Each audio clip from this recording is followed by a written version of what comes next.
What if it rained food? What if Earth was a cube? What if we had 9 lives? What if bits could fly? It's absurd.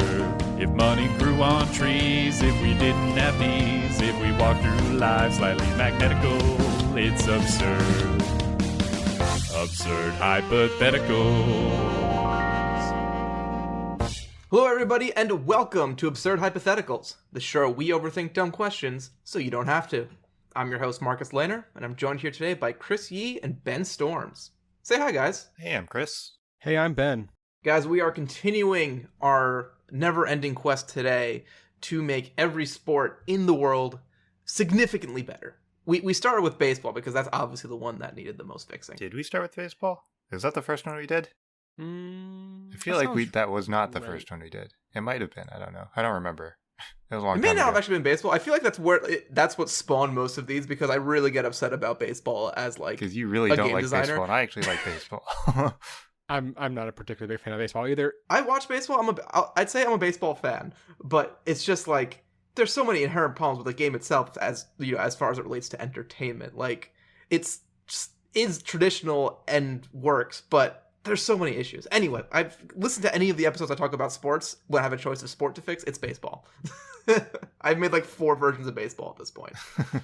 But we're not doing baseball today, so you can. Well, I got my rant in already. Today we're doing a sport I actually quite like, hockey. I don't know about you guys, but I've been watching the new Mighty Ducks series on Disney Plus, and I like it. That's my review. I like the old Mighty Ducks. I just said Mighty Bucks and then Nighty Ducks. The Mighty Bucks, the Nighty Ducks, and the favorite, the Mighty Ducks, taking the movie title. But yeah, no, I'll say I did rewatch the original Mighty Ducks to prep to watch the Disney show, and it still holds up. It's pretty good. I think it's the first time I watched it in like my adulthood, like where I get the other half of the jokes in the movie, not like the kid ones. But that was pretty cool. But we're not talking about the Mighty Ducks. We're talking about regular hockey and how we can make it better. So, Chris, you get to start off. What have you done to make hockey the best sport it can be?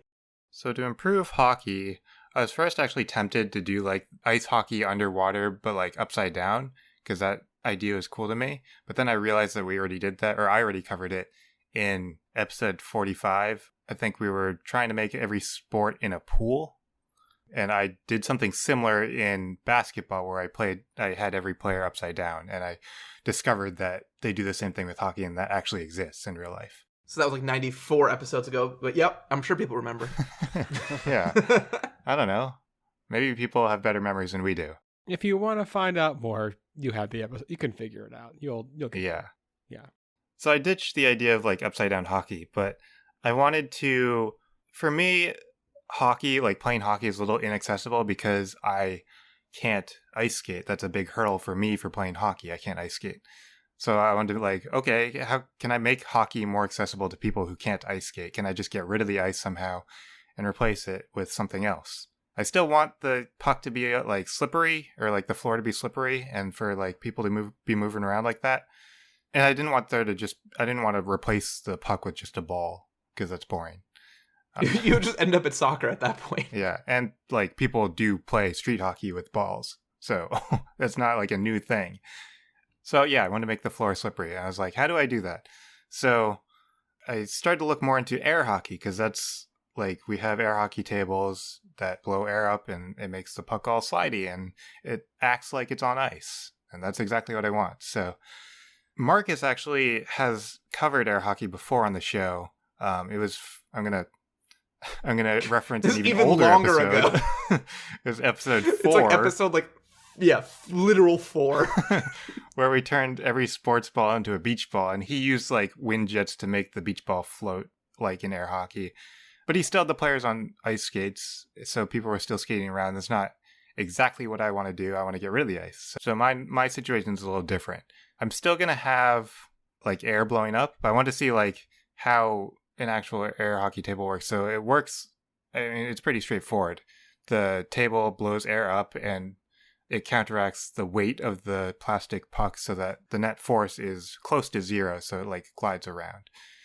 And in order to make the puck glide, the table needs to blow like around 0.008 psi. So it's very little amount of air. I was like, okay, if we size this up for like real hockey, how does that get more extreme, or does it get more extreme? So real hockey, the puck is a little heavier. The puck weighs about 6 ounces and it's 3 inches in diameter. So with that weight in the surface area of the puck, it would require 0.05 for psi of pressure, which is more than the plastic one, obviously, but still not like a lot of pressure. It'd be pretty easy to achieve a floating real puck in hockey. So it's easy to do, we can do it. The harder part is replacing the ice skating for the players, because I guess technically you can, according to the science, you can make the players do the same thing that the puck is doing, but like balance becomes an issue because you're like shifting your weight and everything. So if you're gliding around, the air is going to act differently on you in different ways. So that's a little trickier, but it's a lot easier instead of making someone glide to make someone float. So we actually do this already with indoor skydiving places. So like there are places if you want to go skydiving but you don't want to jump out of a plane, then you can go to these places and they just put you in a giant air tunnel. They blow a bunch of wind up at you and then you float above the ground and it feels like you're skydiving.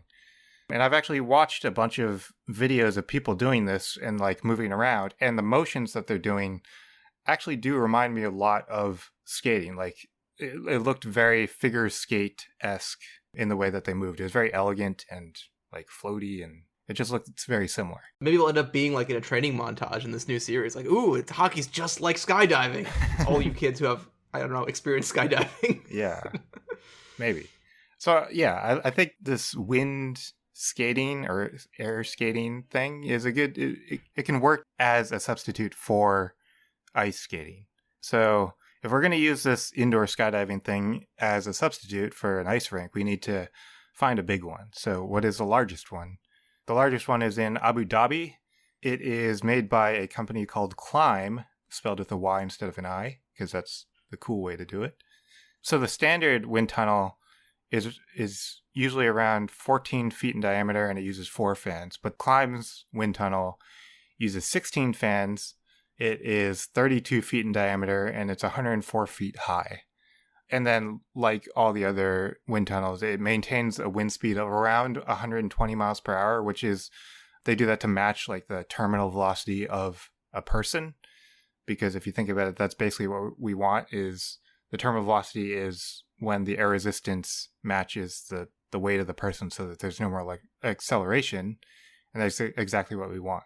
So those are the wind speeds, 120 miles per hour.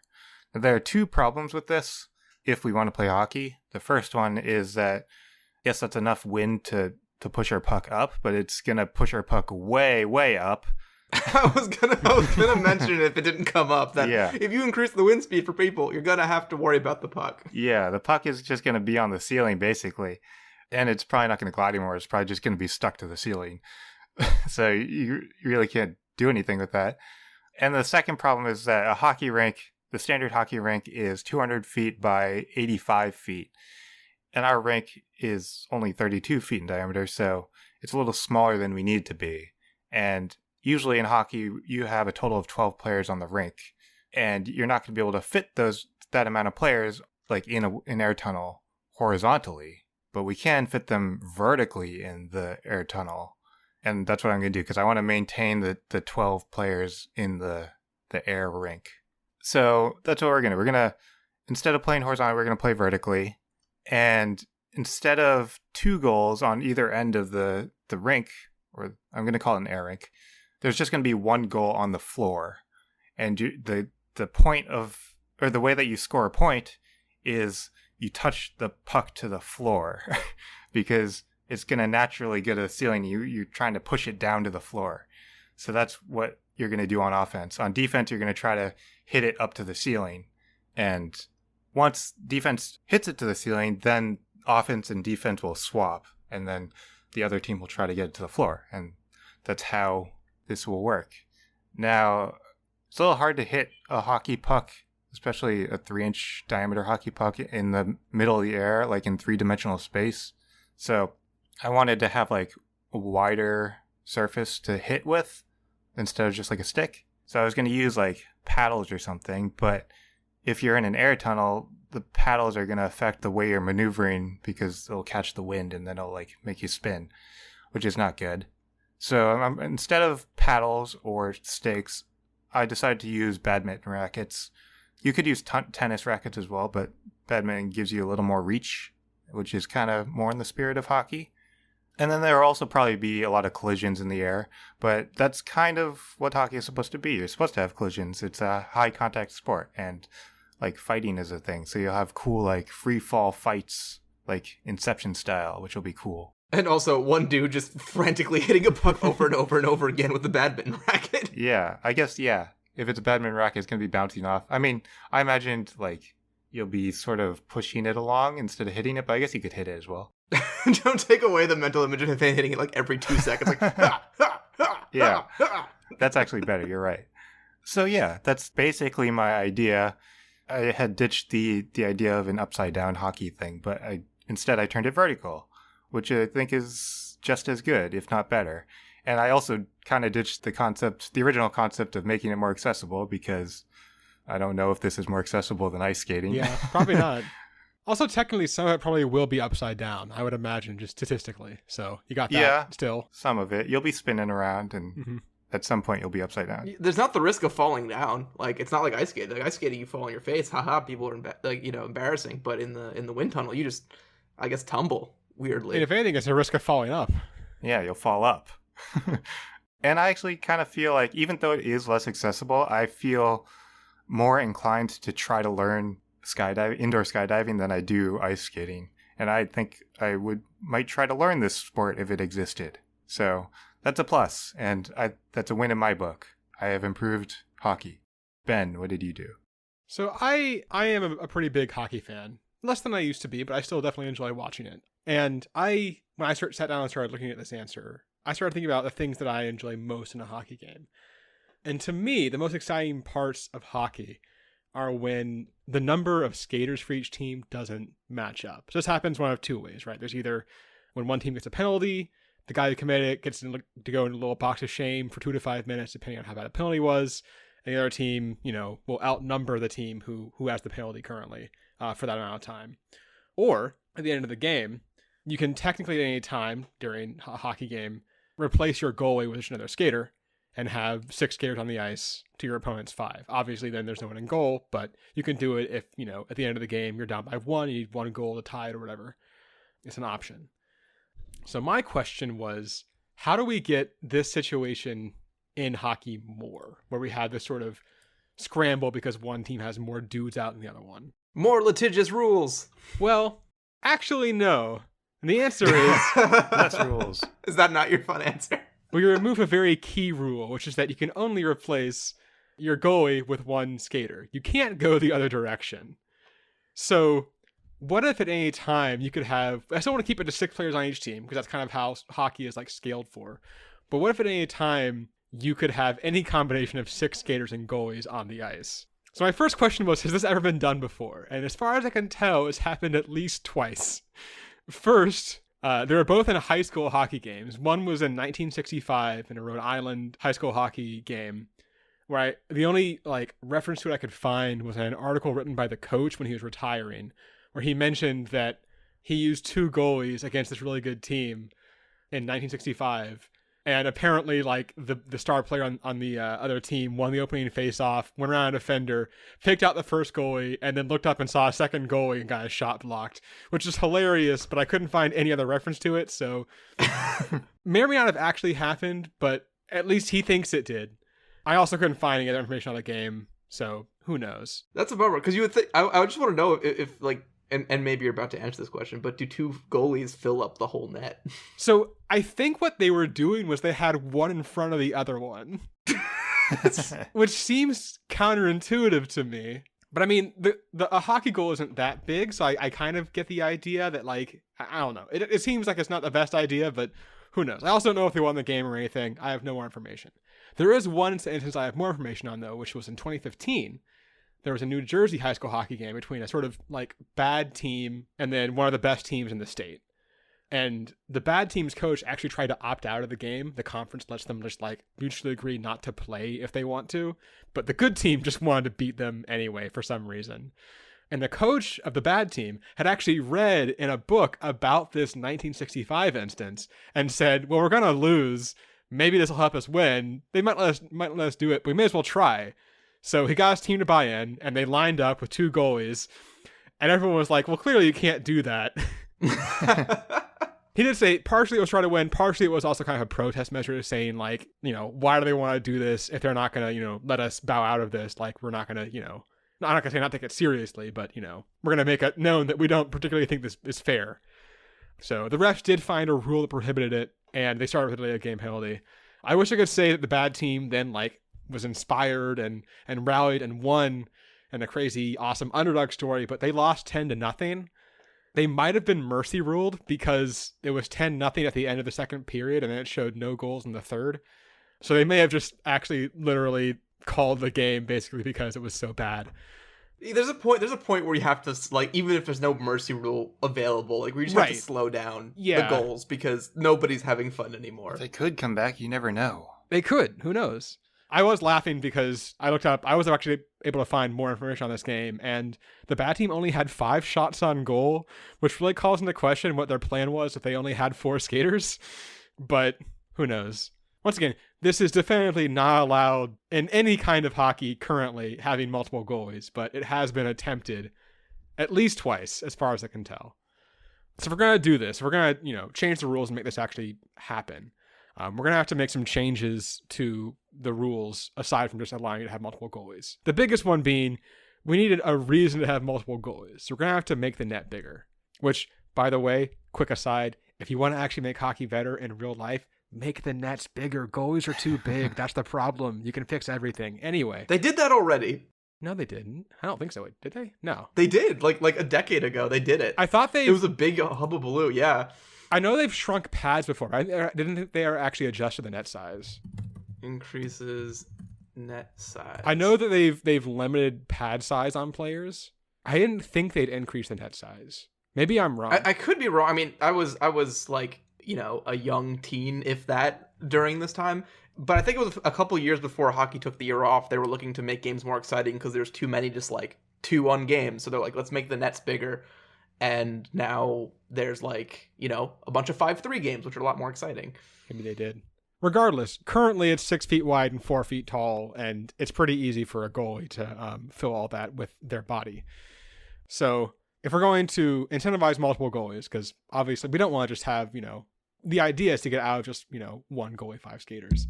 First off, I think we should make the nets a little bit higher. I'm going to say 5 feet high, because that way they can't get down as low and like still protect horizontally. And I think our goal here, I think you want to balance it for having half skaters and half goalies. So my assumption is that if you make the goal roughly 3 times wider, that gives you about the same, goal coverage you need to account for with your goalies. Where conceivably you could have 2 really good goalies and get away with it, but most of the time you'll probably need 3. So if that happens, we have a net that's 18 feet wide and 5 feet tall. And this actually kind of works. An NHL rink is 85 feet wide, so technically you could do this.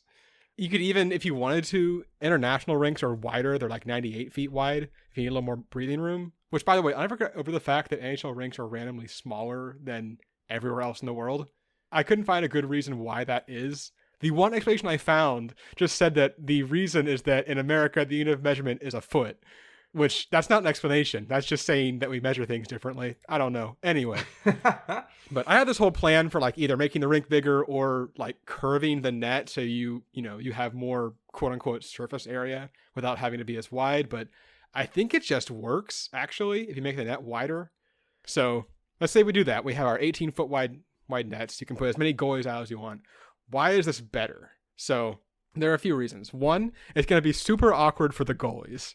Because they're going to all be like, lunging around to make saves and like running into each other and toppling over. It's going to be great. So that'll just be funny on its own. They'll get higher scoring games because of that. Because, the goalies are going to be very, it's going to be complicated for them. I always really enjoy watching the goalies when they are, pulling the goalie, have to run to the side to get out. And now you'll get this happening a lot more and with multiple goalies at once, which is very funny. And maybe most importantly, I know Chris mentioned, of course, that there is fighting in hockey. And there's nothing funnier than when goalies fight. And now you just statistically are much more likely to get goalie fights just all the time because there's more goalies. How many times have goalies fought?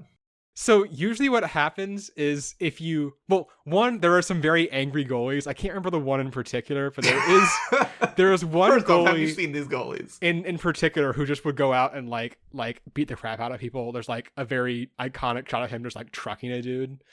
But the bigger one is if there's, you know, like the entire team start fighting, everyone kind of pairs off. The goalies kind of go to each other just because you have to be looking like you're fighting someone, but they don't actually want to fight someone. So they kind of just go and like hold each other's jerseys and circle each other slowly. But with more goalies, maybe you'll get more actual goalie fights, and that's just fun. And on top of that, you'll get some really interesting like team building stuff where if you do have a couple really good goalies, you can try to get away with, you know, outnumbering your opponent and stuff like that. So I think you'll provide a lot of variety in the way that you have to do, you know, your strategic decision making. And also, yes, it's just funny watching people on goalie pads try to do things. So you'll get a lot more of that. So that's kind of my plan, is just, I guess, more goalies, more goal. If I were going to boil it down. I like it. Yeah, it works. And now I just want to Google, and I'm really fighting the urge to just Google goalie fights while we're recording our podcast. Oh, I will look up the good one and drop the like what to put on YouTube to see it, because it's very, very good. Yeah, the only reason I'm not doing it is literally because I'm about to start my answer. Exactly. So why don't you do that, and I will find it. Yeah. So it took me a while to figure out what to do with hockey. Like when I was doing like baseball and stuff, there's problems with the game that I'm like, I need to fix these problems and just take it from there.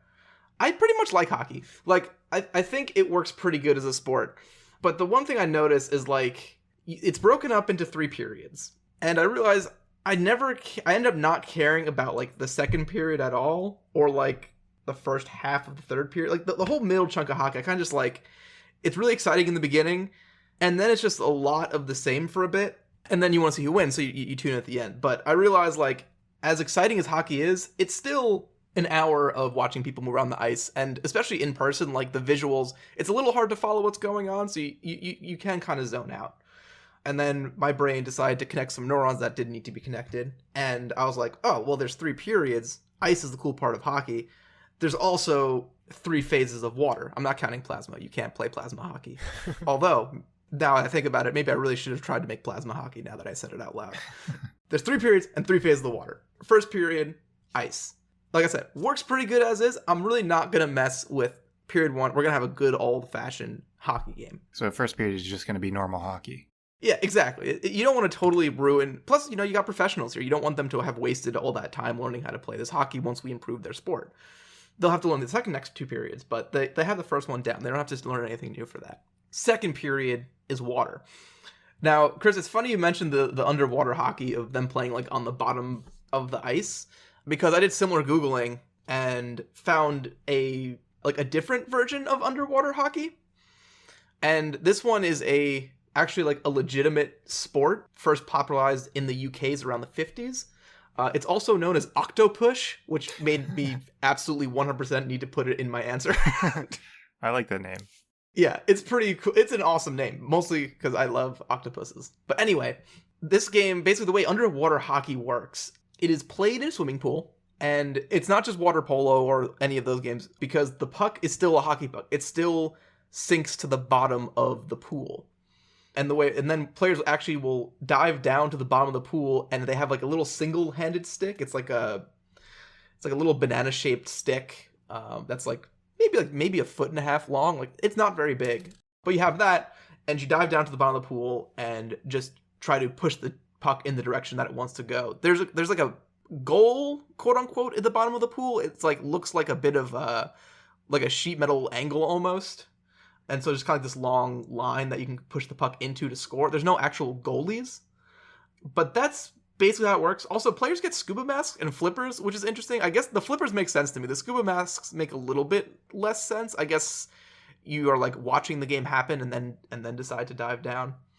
I generally like this concept quite a bit, so I don't want to mess with it too much because, again, it's just another good sport. And if we're really trying to improve things, I don't want to take it completely off the rails because, I mean, that's not what we do here. And like I said, I like the concept. It definitely fits like the kind of the harsh physicality of hockey, because from the footage I saw of the game, there is actually quite a bit of people just like pushing each other around underwater.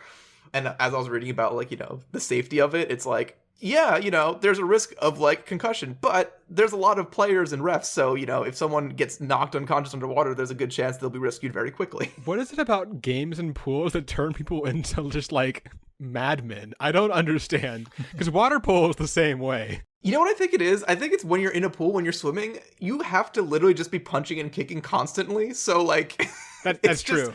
You can't stop. It's not even intent. It's just you're always kicking. Everybody was kung fu fighting. Yeah, to stay afloat. But I am going to change a couple things. First off, you should get a goalie in there. It's kind of anticlimactic to just watch someone push a little puck like over a line and no one's like actually directly stopping it. The thing is, the way I see it is, it shouldn't be too hard. Goalies already have so much equipment they're wearing. I don't think they would even notice if you added a scuba tank to their like ensemble. So all the other players are still in the flippers and the scuba mask, but there's one goalie on each side who is full on scuba geared, like weighted down onto the floor, watching this all happen. And he's the defense. I mean, these are gonna be professionals. They'll be much better at scoring. And then the other thing, what I realize is, I think a really important part of hockey is that playing hockey is really intense. Like, as far as sports go, it's like football and hockey, I think, are the two most like explosive sports that I can think off the top of my head. I'm sure there's plenty more, but the underappreciated thing of hockey is the line shifts. Because I do like that you have to have like a whole team. Like, there's 6 people on the ice, but you have a roster of like 20, and people come in and out like constantly all the time. And there's actually some strategic depth in when you switch them and all that. Yeah, it's crazy that like no one is on the ice for more than about like 45 seconds to a minute at a time, because they're going flat out the entire time. It's ridiculous. Yeah, exactly. So I want to keep that in. So in my version of underwater hockey, players dive in and they get one breath of playing. They get to go underwater one time. And once they have to go up and resurface, they have to tag out. And I think you could even add some extra awesomeness by just, instead of just people diving in from the edge of the pool, you just add some diving boards like at periodic distances and heights, so that, people joining in the game from the line change are like full on like swan diving into the pool to like get the depth and, keep up with the action. Because that would be sick. People are going to get hurt. Yeah, I was going to say that. Lots of injuries. But that's the second period. The second period, we're taking underwater hockey, spicing it up a little bit. The third period is steam. And this one was a bit trickier because I actually started where you were, Chris, with air hockey. Because I'm like, oh yeah, I envisioned just all the steam coming up from the ground, and that would be awesome. And then I realized it's probably like not a good idea to blow scalding hot steam straight up. Also, it didn't like make my game very exciting. So I kind of stepped away from there. I'm like, well, it doesn't have to be like you're on steam or flying around on steam. You can just be using steam and it can still count. So I switched over to looking at steam (punk) hockey. Marcus, steam puck is right there. Oh, steam puck. Damn it. Third period is called steam puck. So I was like, okay, can we use some cool steam driven like tech to like get this hockey game like amped up? And first and foremost I was like, oh yes, look at this. Here is a badass looking steam powered motorcycle. So this was created by hobbyist Van Tuyl. It is called the Black Pearl. And, it's got all the steampunk looking bits and pipes and stuff. And like the main body of it is like 2 like that look like train, steam tanks, like black cylinders, horizontal, stacked on top of each other. And I'm like, oh yeah, a bunch of these is going to be awesome. So I'm watching this video, and like they finally get like 4 minutes in, they finally get to the guy like taking off, driving off with it. And he kind of kicks off to get going, and then just kind of doesn't get any faster. And it turns out a steam-powered motorcycle has a top speed of 5 miles an hour, which is like a brisk walk, like if that.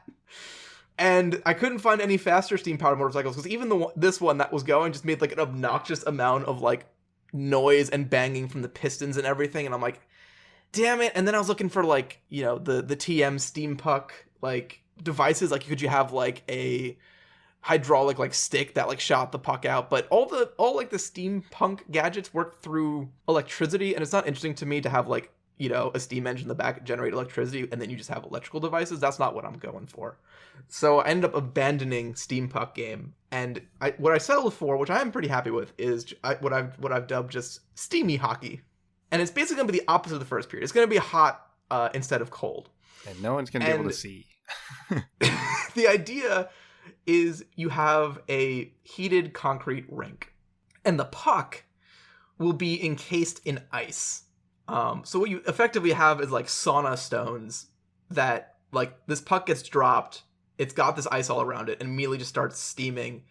And now there's like this weird clock going on, because as the puck moves around the rink, one, it'll be, generating steam for all the cool visuals and making it a little bit harder to see, but also effectively the puck will be shrinking as the time goes on. So, if you just win the face-off and, you in 3 seconds you take a shot net, there's a big old ice ball that the goalie's going to have a much easier time stopping. And so it'll create this tension around the key moments will be when the ice melts around the puck to, be now like a thing you can actually shoot into, past somebody. But it doesn't feel like that would be that much steam going around. Like, it's just the one puck. So I figured we could use some more steam. And I wanted to keep the line shifts included in this period as well. So I've decided I'm going to make it roller hockey, because you do want to have the skating on the rink. But the wheels on the roller skates will also be ice. God. So reverse ice skates. Yes, the reverse ice skates, where the ice is on the skate instead of the other way around. This is going to give you the incentive to keep moving, so your skates don't flatten on one side. And two, it also gives you kind of this tricky timer to track, where you have like your 45 seconds to a minute, but you have to be very careful, because if you overextend if you overstay your welcome, it's not just your energy level, you might also get like not stranded, but stuck in the middle of the ring with no skates, and then you have to like hobble slowly out back towards the side.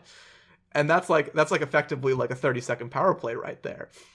Plus, it's going to look pretty badass to have like steam shooting up from behind people as they like pass, like, all these lines of steam going around. And then I like where it's going. I just need to add like the goalie, because I need to put the goalie in. It's going to be pretty hot for the goalie. They're not going to have ice skates, because they need to stay in goal. They can't line shift it doesn't make any sense for them to line shift. And then I was thinking about it being hot for them and realized they have a good strategy that's not used in the main hockey, but they do have access to. I always felt a little bit weird, is they got their water bottle on top of their net.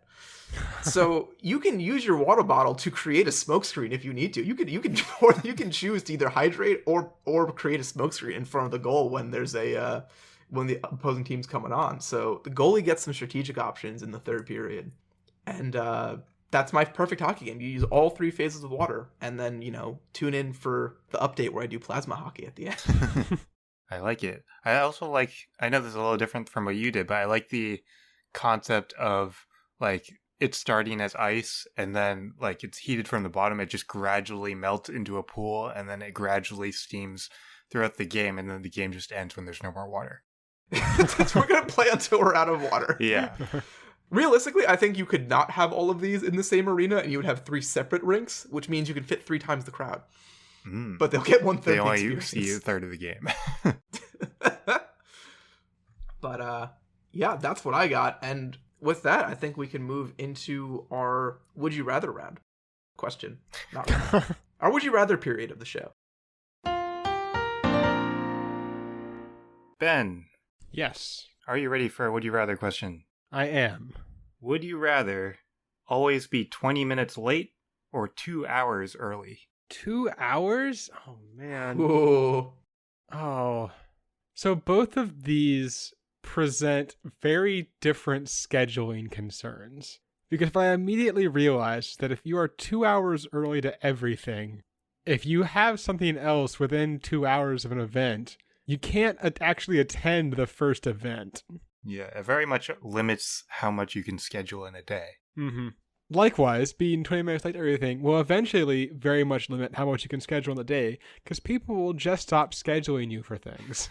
Right. Also, you can't schedule for anything that is less than a 20-minute window. Also that is true.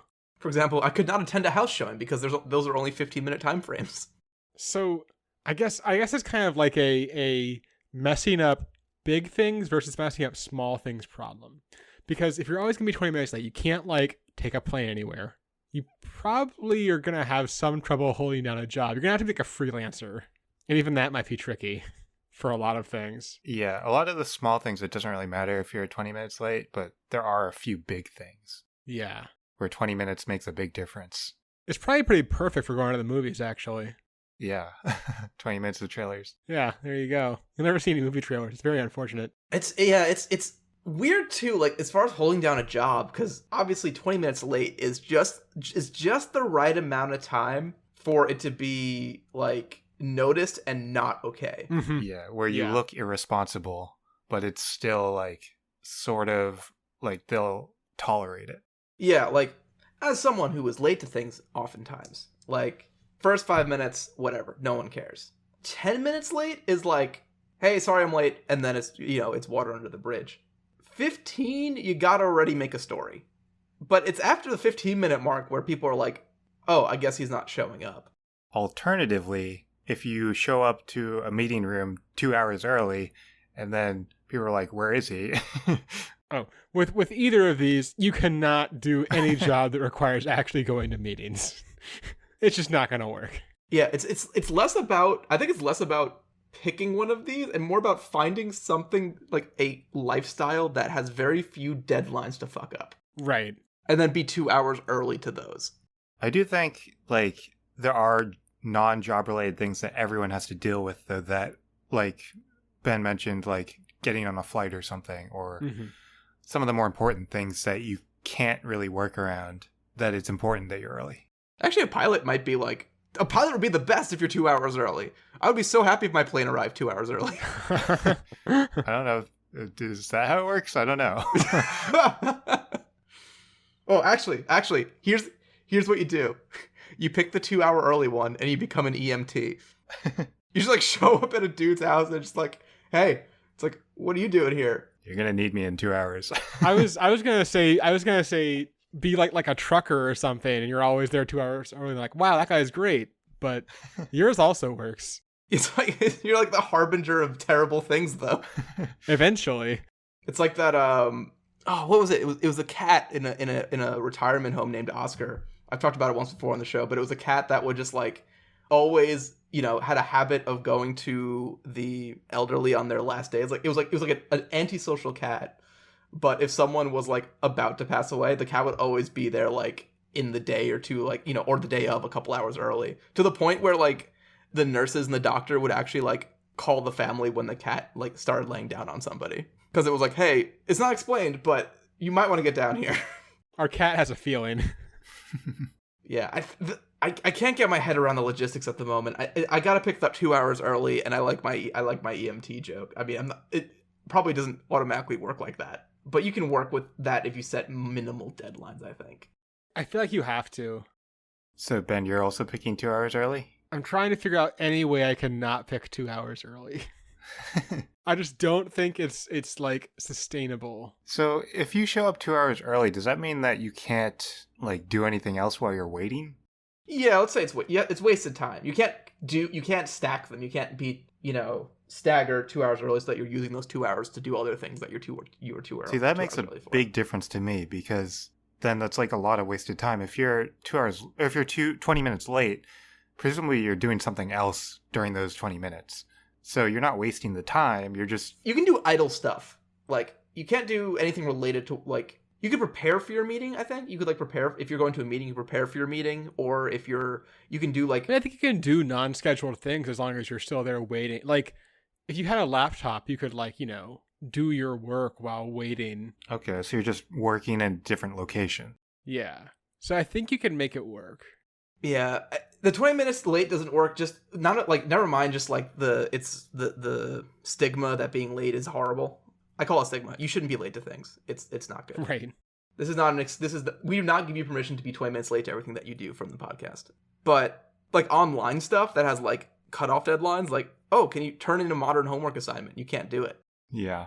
Send in your taxes. Can't do it. 20 minutes late on taxes. But yeah, no, I think it's pretty clear to me. I'm gonna go ahead and stamp in 2 hours early. I will do the same. Yeah, I was originally leaning towards 20 minutes late, but if we're saying that you can still work on other stuff while you're waiting for those 2 hours, then I also agree 2 hours early is better.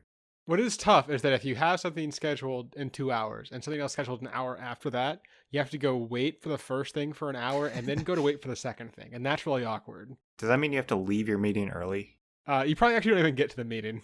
Yeah, like if you... So there you have it. Okay, never mind. Oh, I'm sorry. I was going to continue You the have more? conversation, but I think we already finished it. I thought we all voted. Yeah, I just thought of a different thing, but whatever. You can tell. Say, Go for what it, is it, yeah. Chris? Well, I was going to say that we're saying like being late is irresponsible to a meeting, but if you have 2 meetings back to back and you need to be early to the second meeting, then you have to leave the first meeting early. That is also irresponsible. You can schedule around that though. It still means that you can schedule things that are important. Whereas with the 20 minutes late thing, it's kind of hard. Yeah, I mean, I don't change my answer. I'm still 2 hours early. Sounds good. Something that you can be 2 hours early to, or 20 minutes late to, there's actually not a deadline, is signing up for our Patreon, www.patreon.com/absurdhypotheticals. Just for a single dollar, you get access to all our bonus content that we create each month, specifically and exclusively for our patrons. And we do lots of cool stuff in there. We've talked about making the show. We're doing some more casual like fireside chats now. And I think on our next one, we actually live right before this recording came up with probably an answer that's better than all the things we talked about today, where the best way to improve hockey is to add like a 20-degree incline in one direction and just let hilarity ensue. And I think we are going to talk about that a bit in our Patreon episode this month. So if you want to check that out and hear about a fourth brand of hockey and maybe plasma hockey, maybe I get frisky and look into that as well. We always say we're going to do extra research and then we don't. So don't make that promise. No, we very rarely have promised to do extra research and put it on our Patreon episode. And we have done additional content like that before on it. So I legitimately intend to do the slanty hockey is one that's actually going to happen. Yeah. This ain't empty promises here. We're asking people for real singular dollars. Also, we made a promise that we were gonna say a link to the goalie fighting, right? Oh yes, We didn't do that. I can try to drop that now, or should we say that for the I'll just drop it now. It is the one you are looking for is Patrick Waugh, spelled Roy, but he's French and he's very angry, so I don't want to piss him off. Patrick Waugh versus Chris Osgood. So it's good. It also has maybe the best, like, they don't pay me enough for this reaction from a referee I have ever seen in anything. It's so good.